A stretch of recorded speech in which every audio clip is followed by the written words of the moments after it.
Wisdom from the Greater Community, Book 1, Chapter 18, Higher Education, as revealed to God's Messenger, Marshall V. Summers, on January 22, 1988, in Dallas, Texas. I would like to teach you a few words to say with me. The words are Re Navar. Please say them with me now. Re Navar. This is an appropriate invocation for our subject. Re Navar means, in a rough sense at least, quote, to shed the mind, end quote, because it deals with a level of education that is beyond what is normally considered to be education here. It also translates to mean, quote, to part the mind, end quote, because the mind has a center line between the rational and the intuitive. There is a seam that joins the two aspects of your personal mind, and it can be parted. What this reveals is a seed of light, not the kind of light that you see in a light bulb, but a seed of presence, a greater expression of your being in the world.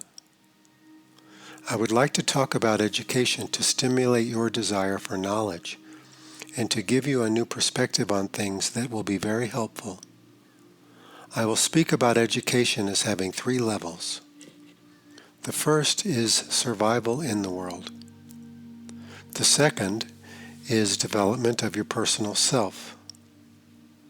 The third is the discovery of knowledge.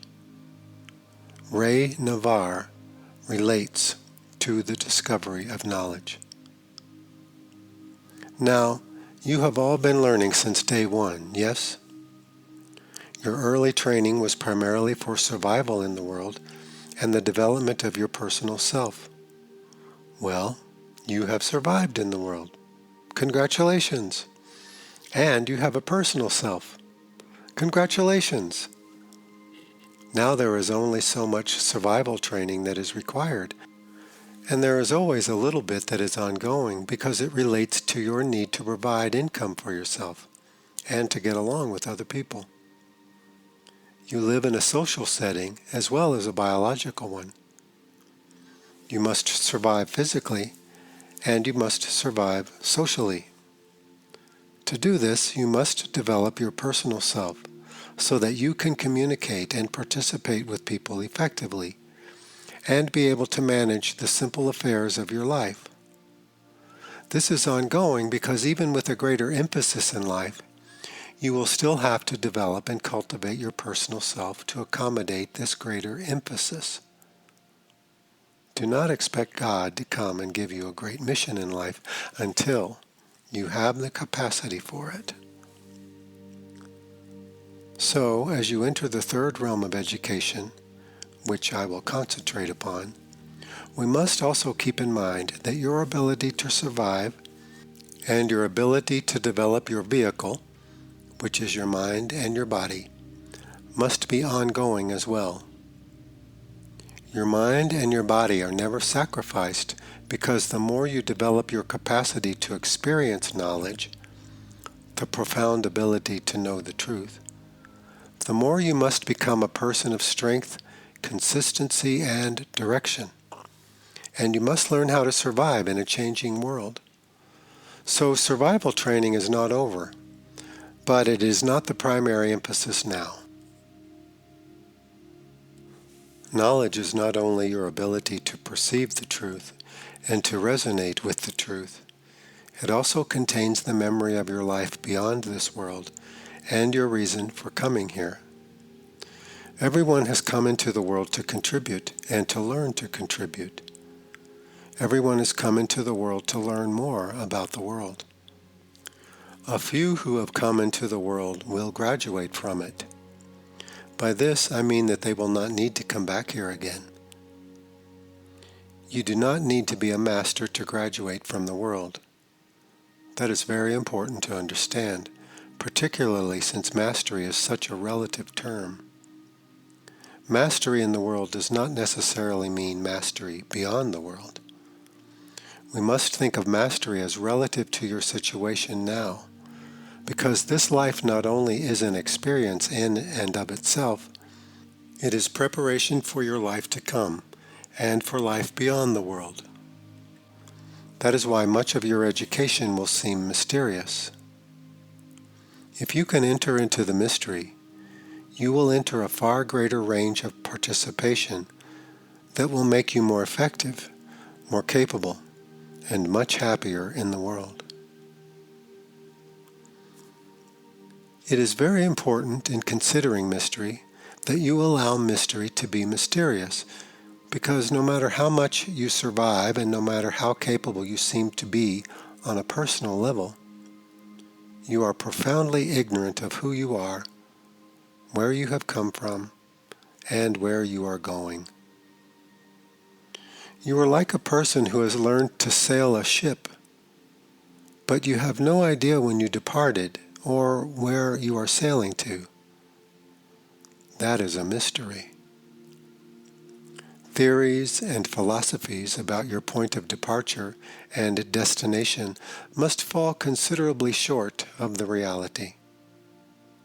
You do not need to define what awaits you, for that would disable you from being here now in a productive way. You shall discover that as you proceed. The third level of education is the discovery of knowledge. Here you begin to remember your point of departure and anticipate your point of return, not because you are anxious to leave the world, but because the meaning of your being here is entirely defined by where you have come from and where you are going. It is as if you went to school one day and you stayed there for 80 years and never left the classroom. Well, after a while it would be very difficult to remember what life was like outside the classroom. But when you leave the classroom after 80 years, more or less, you go home to your, quote, parents, end quote, who are your spiritual family. It was just a very long day in class, that's all. So long, in fact, that it allowed you to concentrate on the classroom entirely. If you penetrate the membrane that separates this world from the life beyond, it becomes very difficult to concentrate on being here because the life beyond is so alluring. It is so attractive. It is easier to be yourself there than it is here. That is why you must enter the world in an amnesiac state to enable yourself to concentrate on being here. Now, the greater community way of knowledge takes people to the third threshold of learning, which is the discovery of knowledge. It is very essential here to keep in mind that this discovery will make you far more capable in personal survival and personal development, but it is extremely mysterious.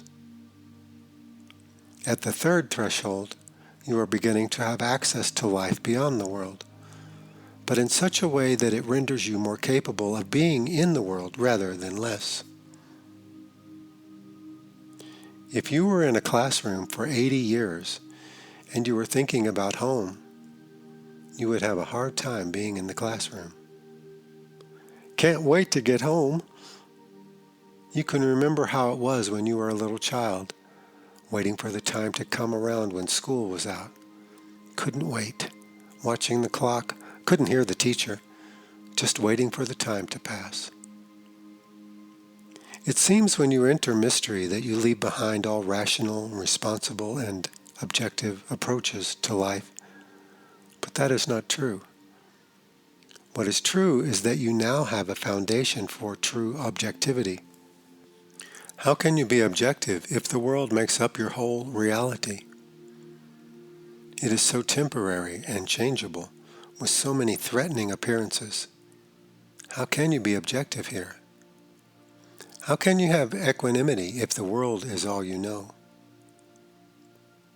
It is like putting someone in a washing machine and asking them to meditate. If the washing machine is all there is, all they will know is tremendous revolution. Well, The world is like a very slow washing machine. It kind of tumbles you around, yes? It is very difficult to have any perspective here. There is so much mystery everywhere. Your relationships are mysterious. You can identify the physical qualities of a relationship, the behavior involved, the physical interaction, the personal habits, and so forth. But the attraction is really mysterious. It is magical because it is mysterious.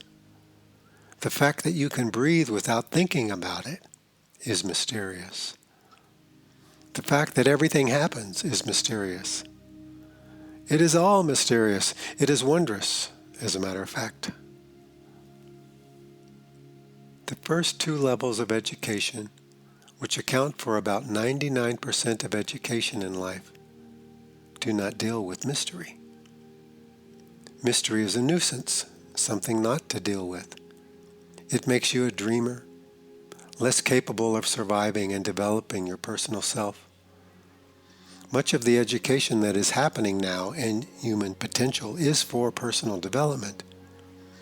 It is to talk better, think better, look better, act better, have more, suffer less. These are important, but there is something more important. Our presence represents the mystery of your life because we live where you have come from. That is why when you receive our communication, you receive an aspect of yourself that is very much alive, but which is perhaps beyond your reach as an individual. You have brought the vast majority of your mind, which is knowledge, into the world. This is not your personal mind. It is not the you who is trying to survive, get things, keep things away, acquire pleasure, and avoid pain. It is not struggling. It is not changing. It is not even growing. The first two stages of education deal with growth. The third stage deals with discovery. Knowledge is not growing, but your awareness of it is. There is a great deal of discussion these days among people who are involved in higher forms of education, who say that all the answers are within you. You can find the answer in yourself. All you have to do is a little digging, or become very still, or ask with enough sincerity, and it will come to you. But the fact of the matter is, you cannot reach these answers. You cannot dynamite your insides to try to find a way to them. You cannot hammer and drill your way down because the answers that you possess are not for you alone. They will emanate naturally as you are prepared to receive them and to render them to others. Your message is not for you, it is for others. It is the giving of the message that restores knowledge to you as a living reality. When you have graduated from this world and it is no longer a place to hide from God, then you will begin to help those who remain behind. Not everyone, but certain individuals who are part of your group who are still working down here. Being in the world is like being in the bottom of a mine shaft. You look around and all you see is a mine shaft, yes? So you're down there long enough and that is all you know. But when you go back to the surface, you say, "Ah, I forgot all about this." You breathe easy and there is room and you have perspective. Knowledge gives you the experience of being outside the mine shaft while you are still in it, but in such a way that you are rendered more effective at being in the world. There are certain individuals who become monastic in life, but they are the exception and not the rule here. Think not that if God calls you, you will become some kind of novitiate monk or something. Your first job is to become a sound and reliable person in the world. Then something important can be given to you. If you are not sound and reliable, your true gift will be a greater burden than a joy to you, and will in fact be very dangerous for you. you will not be able to carry it effectively, and you will not be able to render it effectively.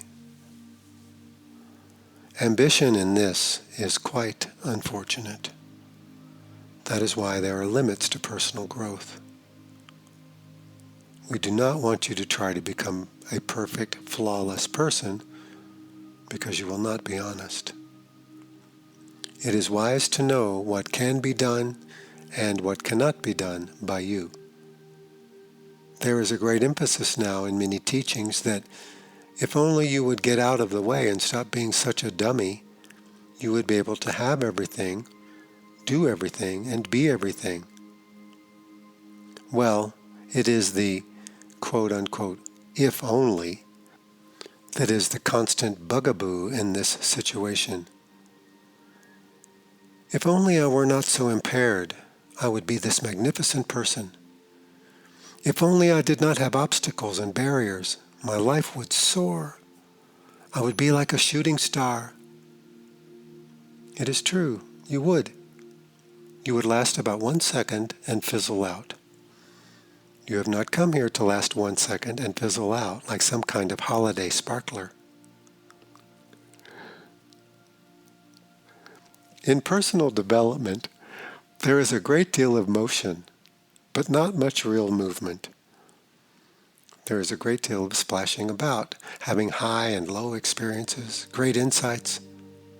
Oh, I realize why I have been a nut. And then you go from there to being a nut again. It does not matter that you know the reason why you are a nut. It is not true that if you know the reason, the problem disappears. People are always searching for the key answer. All they want from life is answers. And they are not alive because they are missing the whole picture. Life is passing them by, and they are looking for an answer. If I know the real reason why I am a nut, I will not be a nut. Then I will be this magnificent creature that will be a blazing light for all to see. The advanced ones in this world are not like that. They are hidden. You don't find them very often, and if you do, it is for a reason. Why is this? Why do they not make a public display and share their radiance with everyone? Why are they not out there proclaiming the majesty of God through their own life? Why is this? Is not the purpose of personal growth to be a blazing, majestic demonstration? Then why are the advanced ones not doing that? Why are they hidden in the recesses of the world? It is important that you learn about survival and personal development because knowledge must be accompanied by wisdom. Knowledge is knowing what must be done, and wisdom is knowing how to do it. You must be a person who knows something about life and can actually carry through activities and maintain yourself in doing so. That is wisdom. Wisdom is knowing how to do things. It is the result of real experience in being in the world. That is why the first major portion of your life is all about survival and personal development. Here you will hopefully learn how to do things effectively. You still have not found out what your life is for, but once you do, if you are developing in the first 2 stages, you will be able to do something with it without creating catastrophe for yourself or for others. The reason why the advanced individuals who are in this world do not walk around displaying themselves is because they have wisdom. They do not want to be shooting stars. They would rather be an abiding presence in the world than a momentary sensation. They are seeking for students who are ready for knowledge, the 3rd level of education. They may disseminate information to others to help them in their personal development and in resolving personal dilemmas, but they are looking for students of knowledge. They understand that God works secretly in the world because people are afraid of God. Do you want to know why you are really sad and depressed and why those emotions come to you? It is because you miss God. That is the reason for all unhappiness. And it is also the seed of all joy. God works mysteriously. God is like a great attraction without a marquee or a billboard. God is pulling you along incessantly. Hopefully, the excess baggage in your life will be left aside sufficiently so that you can begin to experience the attraction itself. For this is the call of love to the lover. This is what you try to recreate with one another. This profound love and attraction. Knowledge takes you back to God while you are in the world. But it does so in a very specific way because its emphasis is practical, not magical. It is not about metaphysics, learning all about the 16 million levels and the cosmology of all the universes. That is for people who think and do nothing. The man and woman of knowledge is not concerned with these things unless they have a specific relevance to their function in life. And even then, they are a temporary expedient and nothing else. If you want to know about mystical cosmology, then perhaps a teacher will tell you about these things to get your attention while he or she gives you something far greater. Mystical cosmology does not get you through the day. It does not attend to you when you are alone and miserable in your thoughts. It is simply a broader range of speculation. It may be a reprieve from your personal difficulties, but it is not the key to your freedom. So the third level of education requires profound honesty. It asks that you become a person who can look at life objectively with honesty and consistency. You are not trying to be a wonderful person now. You are not trying to be a villain either.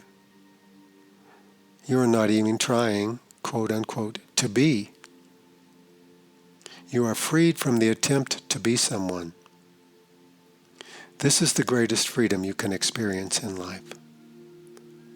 In a way, the quest to be someone has to be relinquished before you can be someone.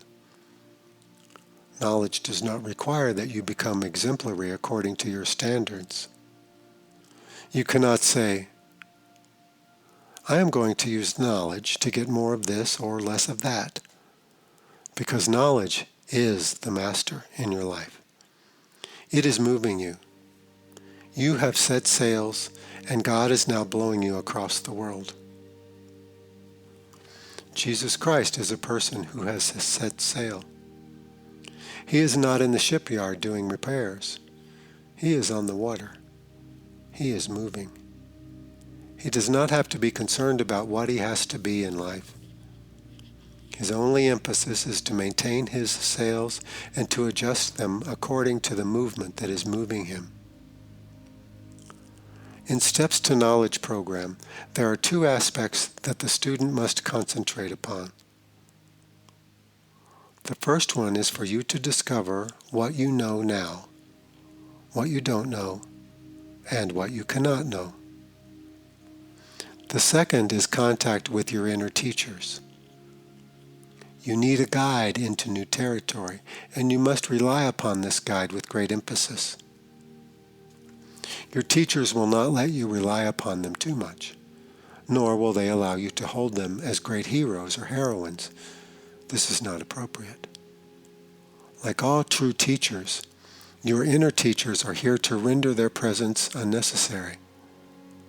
They help you to set sail, to strengthen sails, to learn to mend your sails when they break, and to follow the wind that is God's movement in life.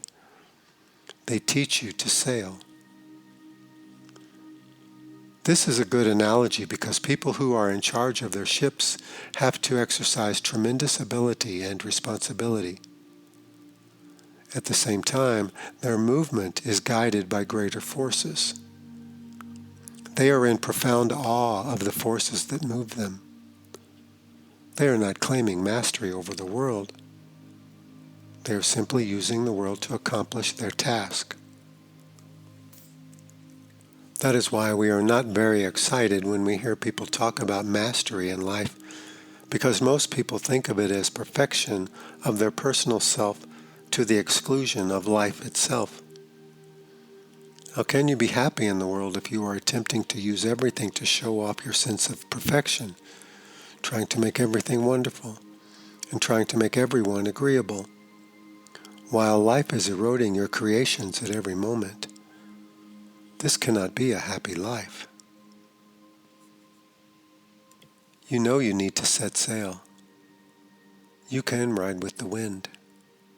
You are not bound to the shore. We do not drown in the waters of life, so we go with you.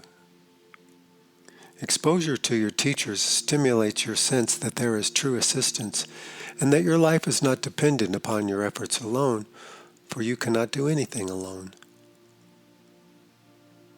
As a matter of fact, you cannot do anything alone. That is why people find the pursuit of knowledge personally insulting sometimes, because they see how small their part is. Quote, "Well, gee, I thought I was supposed to be a master." End quote. And yet you cannot give over your responsibilities. Your teacher asks you to claim your responsibilities, but not to claim responsibilities that are beyond your role. You learn what can be done and what cannot. What is your function and what is not your function. Even on a personal level, part of becoming mature is finding out what you are not supposed to do in life. A very big part of becoming a mature person is realizing that you can only be really good at a few things. Then you can begin to relax and learn to claim your true role without trying to claim others. Life is very fair and honest, but it can be a very harsh experience for those who are not. Likewise, if you set sail on the open sea, you will find conditions difficult if you are not prepared, and you will find conditions dangerous if you cannot sail. Knowledge takes you into the open sea. It allows you to enter new realms and have greater perspective and wisdom in the world. It tempers ambitions that are inappropriate, and it encourages ones that are. It is the great equalizer in your life, and that is why it is the foundation for peace. It sets all things in right proportion. Here you realize that you have been fighting yourself, trying to be a perfect person, without realizing that you have a nature. Then you learn to work with your nature rather than trying to change it. Life will change you accordingly. You do not need to change yourself on top of it. The way life changes you is quite maximal.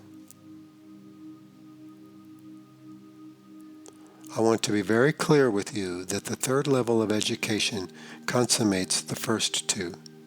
It does not replace them. It simply gives them a greater context in which to be truly meaningful. Then you see why you are surviving in the world. Then you see why you are doing personal development. Now there is a reason. Your life is more important than your own ambitions. When you realize that your life is important for everyone, then you will value your presence in the world. If your life is only valuable to you, well, you are not so sure it is worth so much effort, yes? The price seems too great. Yet, if your life is important both for you and for others, then you will see that there is real merit and real cause to do those things that are very good for you, and to set aside those things that belittle you or hurt you. Then self-love is possible. Besides, if your life is about contribution, you don't have time to go out and hurt yourself. You are all very important people to life. You all know you should eat certain things and exercise more often and probably not go to those kinds of movies, yes? But you don't listen. Why? Is it because your childhood was so difficult? Why don't you do things you know are good for you? Is it because you do not love yourself enough? So you love, love, love, love. Quote, I love, love, love, and I still don't do what I know I should do. I still fall in love with someone who is not interested in me. End quote. Kick in the face. Quote, I still eat food that gives me an upset stomach. End quote. Why? Animals will do what is good for them. A bird does not eat stones unless it is necessary for its digestion. They are discerning. Why are you not discerning? It is amazing what people can do when they are guided by knowledge, and yet they will remain hidden, working only in the area that is theirs to work in.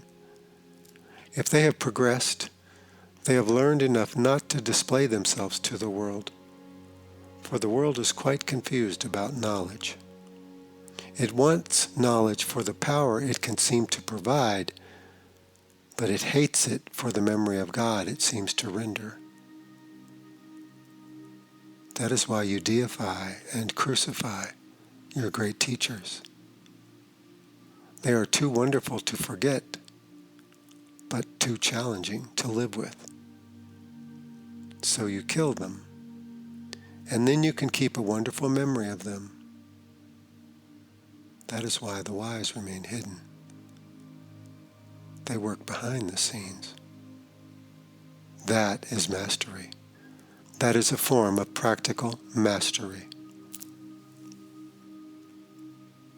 The reason that the third level of education is difficult to approach is because it is mysterious. It does not conform to your personal ambitions or your desire for perfection. You are not sure you want to enter that door. It cannot guarantee you more of everything you want. You enter that door because happiness is there, and confirmation of your nature and your being. That is why you enter. When I entered preparation with my teacher long ago, I did not say, well, let's see. I'm going to make sure that I get everything I want before I invest. I was called. I responded. I was called again. I responded again. I was called again. I responded again. It is this call and response that is knowledge in your life. It is not your planning out how you are going to profit by the situation. People who enter the Steps to Knowledge program or any similar educational process know they have a calling in life. They are not shopping around now for new methods to become a better person. Their decision to participate is from a deeper place within them. It is from knowledge. Quote, I am not so sure why I am here, but I must be here. End quote. That is a statement of incredible value. It is this same ability to respond to a deeper force that will save your life, and has saved your life over and over, and has kept you away from certain things, or pulled you out of certain things that were dangerous for you. Only afterwards did you look back and say, oh my God, I am so glad that relationship did not work. Or, I am so glad I did not go to that place with those people. No one is at home here. This is a beauty school. Everyone is using everyone and everything to enhance their appearance. Very lonely this is. There is a certain wonderful resignation that comes with landing on your true foundation. It is the comfort of a loving parent. It is the comfort of a loving God that you do not have to be all the things that you think you have to be, and you cry because you are so relieved. What I offer is that my life is knowledge. I have no other life. I have come from where your life is more abundant to help you in the world.